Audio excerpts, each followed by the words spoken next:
Recibimos al ministro de Energías y Minas, el señor Antonio Almonte, quien compartió las estrategias y acciones implementadas desde el gobierno para alcanzar una transición exitosa hacia un modelo energético más limpio y más eficiente, abordando también con él las perspectivas y el futuro del sector minero. Ministro, con muchísimo gusto, Ariel y yo lo recibimos en Esto No Tiene Nombre. Muchas gracias, Miralba. Muchas gracias, Ariel.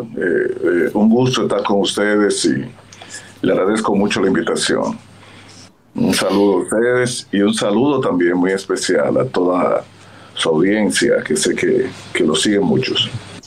Muchísimas gracias. ¿Cómo va el cumplimiento del pacto eléctrico que debe culminar por lo menos en 6 años? ¿Cómo va eso? Bueno, yo diría que el proceso va bastante bien.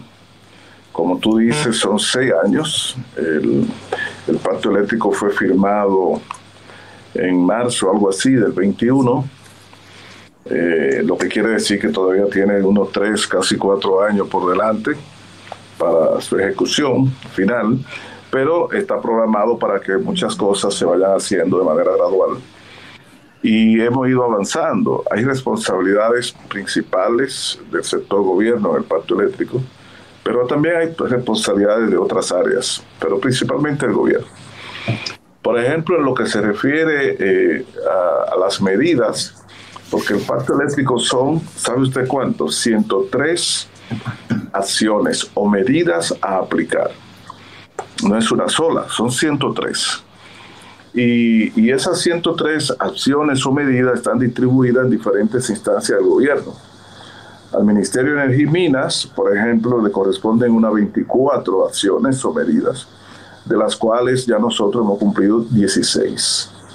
16 que fueron presentadas en el Consejo Económico y Social, que es el órgano, digamos, de gestor y seguimiento al pacto eléctrico. Y fueron presentadas con los soportes materiales de la ejecución de esas medidas. También fueron presentadas al Consejo Económico y Social las acciones cumplidas por la Superintendencia de Electricidad. Estoy hablando de hace un tiempo de 2 semanas o 3. Y fue también presentada, y se hizo una presentación de la empresa de transmisión eléctrica dominicana de sus cumplimientos. Quedan todavía por presentar en el CES, aunque sí tenemos informaciones, porque nos las han suministrado, de las decisiones o las acciones de las empresas distribuidoras de electricidad. Pero en general, yo diría que en términos del gobierno, el pacto eléctrico se ha ido cumpliendo casi a la mitad de lo que eran sus responsabilidades. Y no tenemos dudas de que antes de que finalice el periodo de los 6 años, habremos cumplido, si no todas, casi todas. Ahora bien, hay observaciones que hacer en el pacto eléctrico. Lo primero es subrayar que las medidas que contiene el pacto eléctrico, algunas de ellas son transformadoras en algunos aspectos del sistema eléctrico nacional. Incluyen aspectos que son reformas. En segundo lugar, hay que reconocer que algunas medidas, su logro se lleva tiempo de ejecución y de trabajo. Por consiguiente, no es como alguna gente a veces piensa, de que eso se puede cumplir de la noche a la mañana. Por ejemplo, ustedes saben que una de las medidas del pacto eléctrico era la modificación, la gradual del subsidio a la tarifa, y por consiguiente el movimiento de la tarifa hacia niveles más próximos a los costos reales de producción. Pero todos debemos saber que se inició la aplicación en el cumplimiento del pacto eléctrico por parte del gobierno.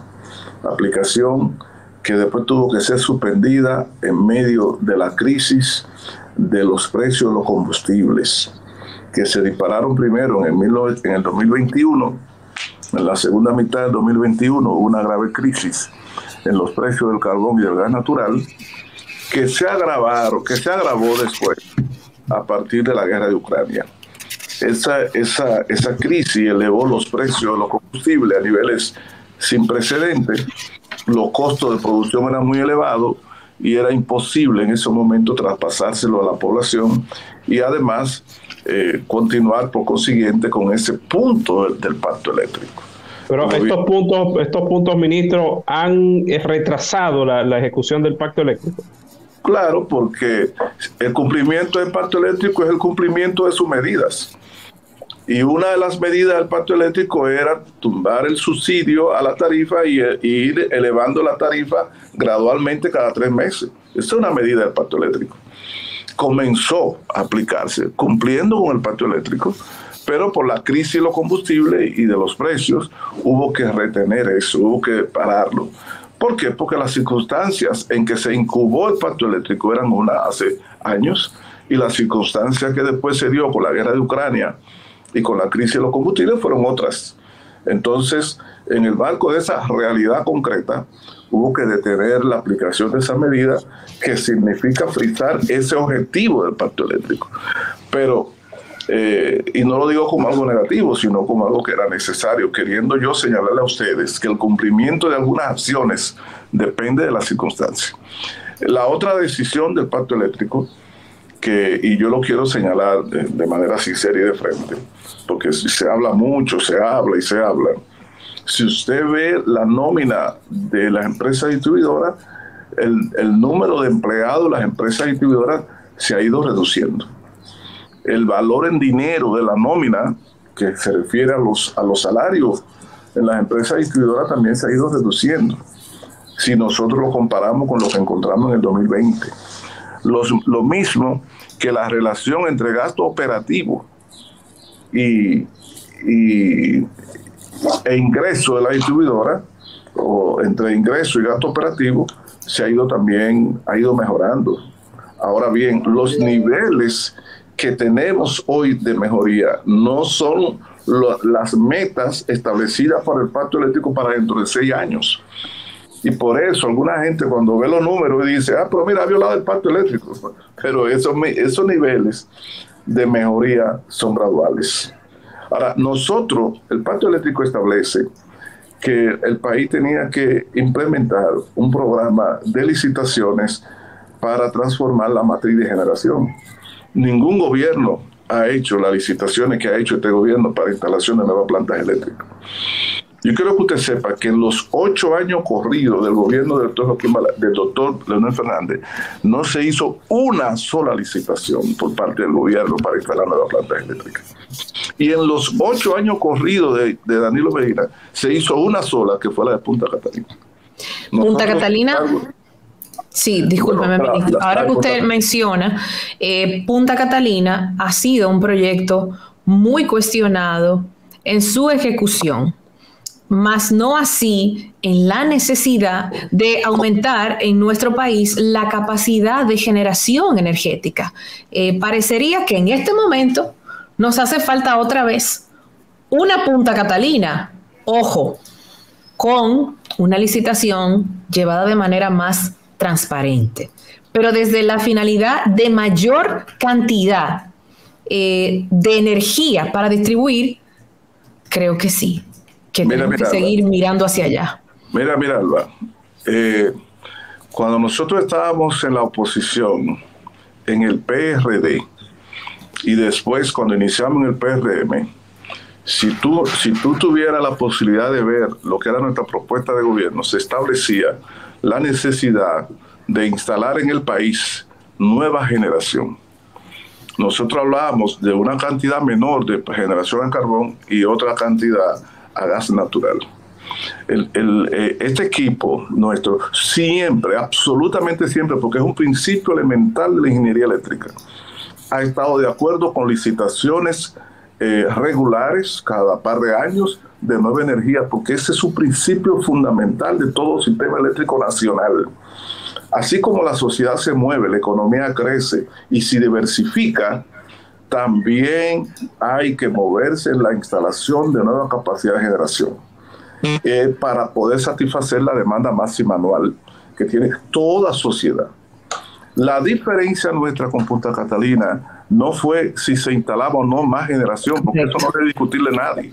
La diferencia fue por qué tenía que hacer 600 o pico de megavatios de carbón natural, nada, de carbón mineral nada más. Y más importante aún, que por qué tuvimos nosotros los dominicanos que invertir y endeudarnos por 3.000, casi 300 millones de dólares con una central que pudo haberse hecho con 1.500, 1.600 millones de dólares. O sea, ministro, que si ahora mismo...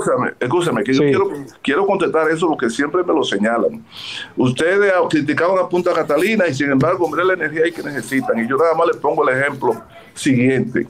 Si usted en su casa compra una jipeta por 10 millones de pesos, en el mercado está a 3 millones de pesos. Cuando le pregunten por qué dio 10, totalmente de acuerdo. Usted va a decir, no, pero la jipeta está buena, mira, te lleva y te trae. No es eso que No, pero está sobrevalorada. Aquí no estamos hablando de si esa energía era adecuada o no, es el costo que estamos dando. Ahora, lo que le quería preguntar era eso, en cuestión a eso, ministro. Perdón, sí. Por ejemplo, en este gobierno, si ustedes hicieran otra planta Punta Catalina, vamos a llamarle Punta Catalina por así decirle, pero si ustedes hiciesen otra planta, ¿costaría menos que la de Punta Catalina? No, yo le voy a decir ahora mismo. Primero, nosotros licitamos en el 2021 una licitación de urgencia hasta 400 megavatios. La adjudicamos en el 22, se inició la instalación y ya están generando en línea 190 megavatios en Boca Chica y 178 megavatios en Azua. 368 megavatios nuevos generando y abasteciendo electricidad ya en el Eso sistema. Con energía solar. No, escúchame. Energía basado en gas natural. Instalaciones basadas en gas natural. Y en esa instalación, el gobierno dominicano no tuvo que endeudarse ni invertir un solo centavo. Porque lo que se hace en el mundo entero, en los sistemas desde hace tiempo, es que los gobiernos licitan, invitan al sector privado a que participe, construya con su dinero o con su deuda su planta, y nosotros le compramos la energía a través de contratos, a través de la distribuidora. Es todo, es lo que se hace en toda sociedad moderna sobre el sistema eléctrico. El Estado no tiene que él endeudarse para construir plantas. Lo que tiene que invitar a que participen los interesados. Nosotros hicimos otra licitación más grande que la de Catalina, la de Manzanillo. ¿Tú sabes cuántos megavatios son? 800 megavatios, pero en dos centrales de 400 cada uno. Pero además incluye una terminal gasífera allá en Manzanillo, que ya se inició el proceso finalmente de construcción. Esto se está haciendo con diferentes suplidores, ¿verdad? ¿Y tú sabes cuál es el costo de ese proyecto? Según los desarrolladores privados, 1.200 millones de dólares, no 3.000 millones de dólares. ¿Y tú sabes cuántos megavatios? 800 megavatios, no 674. Es decir, es posible hacer proyectos de generación eléctrica grandes, modernos, sin necesidad de que el Estado tenga que endeudarse ni con el trauma de la licitación de Punta Catalina.